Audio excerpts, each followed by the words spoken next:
Hello Wizarding World fans and welcome back to Nerd Doc. This video explains the plot and ending of Fantastic Beasts: The Secrets of Dumbledore. There will be spoilers for the movie, so if you do not wish to be spoiled, this is your warning. While I'm not super knowledgeable about all things Wizarding World, I have seen all the Harry Potter and Fantastic Beasts films and have an above average understanding of the property. So if you have any questions about the film or you're looking for additional explanation, leave a comment and I'll try to answer them as best I can. The movie is still in theaters, so we can't show you specific footage from the film, so please bear with us. Secrets of Dumbledore picks up soon after the events of the Crimes of Grindelwald. There's about to be an election for the Supreme Mugwump, which is the head of the International Confederation of Wizards. Think of this position like you would the head of the United Nations. Most of the film takes place in and around the German Ministry of Magic, giving Grindelwald a very Hitler-like political persona throughout the film. Dumbledore has tasked Newt with bringing his brother Theseus into the fold for a new mission. They meet at a tavern near Hogwarts where the bartender is Aberforth Dumbledore, Albus's brother. We don't see a lot of Aberforth throughout the movie, but Newt and Theseus were both unaware Albus had a brother or any siblings at all at this point in the timeline.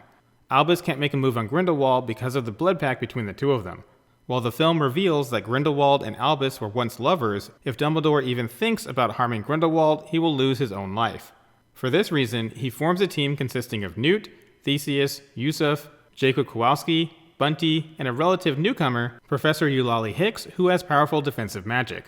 Grindelwald is a fugitive in hiding, working with a few close followers that still includes Credence and Queenie as well as all the other followers from the previous film.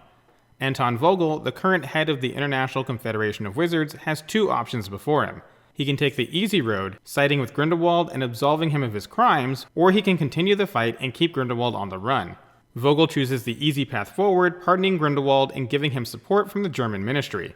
This also allows Grindelwald to run for the position of head of the International Confederation of Wizards, alongside two other candidates, Lu Tao of the Chinese Ministry of Magic and Vicencia Santos of the Brazilian Ministry. Early in the film, Newt witnesses the birth of one of the rarest creatures in the wizarding world, a Qilin, which in the past has selected the head of the International Confederation of Wizards.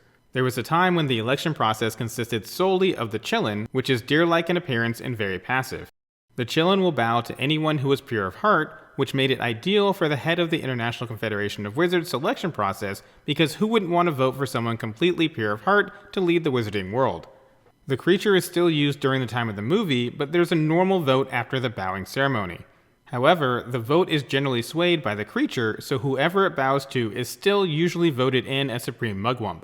Credence and the followers of Grindelwald attack Newt as the creature is being born, killing its mother, knocking out Newt, and taking the fawn. Luckily, the mother had a second fawn, which Newt was able to take and care for, but that Grindelwald's followers were unaware of. Grindelwald's plan is to kill the Qilin, then use magic to bring it back to life for the sole purpose of bowing to him and only him at the election ceremony. This would be more than enough to sway the votes in his favor and allow him to properly start his war against the Muggles, which is his primary goal. If the second Qilin fawn shows up, it will not be under Grindelwald's spell and therefore will not bow to Grindelwald because he's not pure of heart. This would also prove the other fawn was tampered with, ruining his chance of becoming Supreme Mugwump. Because Grindelwald has the ability to see the future, Dumbledore needed a plan that would confuse him. Dumbledore's team could not know everything about the plan, and there had to be multiple facets to the plan in order to get around Grindelwald's ability. If no one knows the full scope of the plan, it's impossible for Grindelwald's ability to inform him of an accurate future. To make this happen, Bunty has replicas made of Newt's case, and the entire team heads to the election. The thought behind this move is that Grindelwald's followers would not know who was carrying the case with the Qilin inside, so hopefully the real case makes it all the way to the ceremony and Grindelwald's evil scheme can be revealed to all. Bunty has the real case and makes it to the ceremony where she hands it off to Newt after he and Credence call out Grindelwald's deception. When this happens, Grindelwald attacks Credence, but Albus and Aberforth protect him from the magical blast with magic attacks of their own. It turns out that Credence was actually Aberforth's son.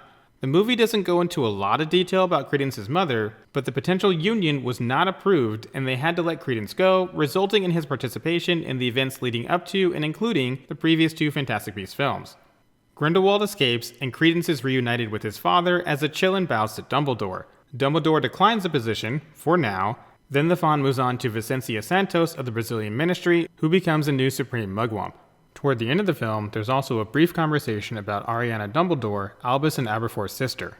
If you've read the Deathly Hallows novel, you already know most of her story, but in this film it's revealed that she's an obscurial like Credence. She rejected magic after she was attacked by muggles at a young age. Holding the magic in and not using her powers caused a dark parasite to grow inside her, similar to Credence. In the past, Grindelwald, Albus, and Aberforth had a three-way wizard duel. During the battle, Ariana was hit by a stray spell and ended up dying. Albus mentions that he doesn't know if it was his spell or not, but Newt comforts him in this moment and we do not get additional details on her death. The film ends with Queenie and Jacob getting married and Albus thanking Newt for all of his assistance. That wraps up Fantastic Beasts: The Secrets of Dumbledore, with the secrets being the true identity of Credence, a little bit about what happened to Ariana, and you could even say the fact that Dumbledore is gay and had a relationship with Grindelwald, even though a lot of people already knew or assumed this was the case. Thank you for watching. Once again, if you have any questions or would like additional information on the events of the film, leave a comment below. And if you enjoyed the video, please don't forget to like, subscribe, and share with someone who loves the Wizarding world.